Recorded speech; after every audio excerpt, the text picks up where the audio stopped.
ஒரு மாலை நேரம். ஒரு மழைக்காலத்தில் 4 நண்பர்கள் அருள், ரவி, நிஷா மற்றும் சுகன் ஒரே வீட்டில் அங்கு தங்கியுள்ளனர். அந்த வீடு பழமையானது, அதில் கதை பரிசுத்தமானது. அருள் பரிதாபமாக, இந்த வீடு மிகவும் பழமையானது, எதுவும் தெரிந்து விடுமா ரவி? ஆமாம், ஆனால் இந்த இடத்துல ஒரு பழைய பிம்பம் இருக்கு. அந்த பிம்பத்தின் பின்னால் என்ன இருக்கு நிஷா? நாம் தாங்கள் அந்த பிம்பத்தை பற்றிய விவரங்களை தேடுவோம். சுகன், நீங்கள் சிந்திக்கிறீர்கள், ஆனால் என்னுடைய கண்கள் அந்த பிம்பத்தில் சில சிதைவு உணர்கிறேன். அவர்கள் பிம்பத்திற்கு அருகிலுள்ள அறையை சுற்றி வருகிறார்கள். இருட்டில் அந்த பிம்பம் நம்ப முடியாத அளவிற்கு மூழ்கி இருக்கும். இந்த பிம்பத்தை பார்வையிட முடியுமா? அதில் காட்சிகள் மிகவும் அற்புதமாக இருக்கின்றன. அவர்கள் பிம்பத்தை புரிந்து போக முயல்கிறார்கள். திடீரென ஒரு பல் சௌகரிய குரல் கேட்கப்படுகிறது. இங்கு உள்ளவர்கள் எங்களை மாற்ற முடியாது. இந்த குரல் எங்கு இருந்து வந்தது நிஷா? எனக்கு பயமாக இருக்கிறது. இந்த வீடு ஒரு ரகசியத்தை சொல்லலாம். நாம் இதை பின்வைத்து அந்த ரகசியத்தை புரிந்து கொள்ள வேண்டும்.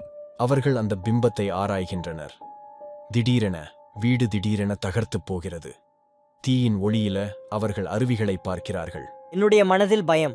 இந்த வீடு ஒரு மூலமாக இருக்கக்கூடும். இந்த குரல் வீடு நம்முடைய உள்ளத்தில் ஒரு வரலாற்றை சொல்லுகிறது.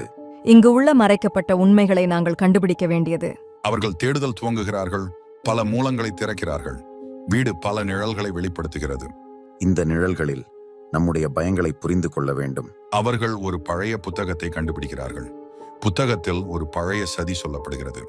இந்த புத்தகம் இந்த வீட்டின் எதிர்காலம் திடீரென மாற்றும் என்று கூறுகிறது. இதுவே நமக்கு உதவ வேண்டும். இந்த சந்தர்ப்பத்தை பயன்படுத்தி நாங்கள் இங்கு உயிரோடு மாற வேண்டும். மூவரும் புத்தகத்தில் உள்ள வழிகளை பின்பற்றி வீட்டு நிழல்களை முறியடிக்கிறார்கள். வீடு இப்போது அமைதியாக மற்றும் ஒளியுடன் இருக்கிறது. நாம் இந்த இடத்தை புரிந்து கொண்டோம். இதன் பிம்பம் நமக்கு பயத்தை வழங்குகிறது, ஆனால் நம்முடைய மனதில் அமைதியை தருகிறது. முறையே பயத்தை புரிந்து கொண்டு அதற்கான வழிகளை தேடி நம்முடைய வாழ்க்கையை புதுப்பிக்க வேண்டும்.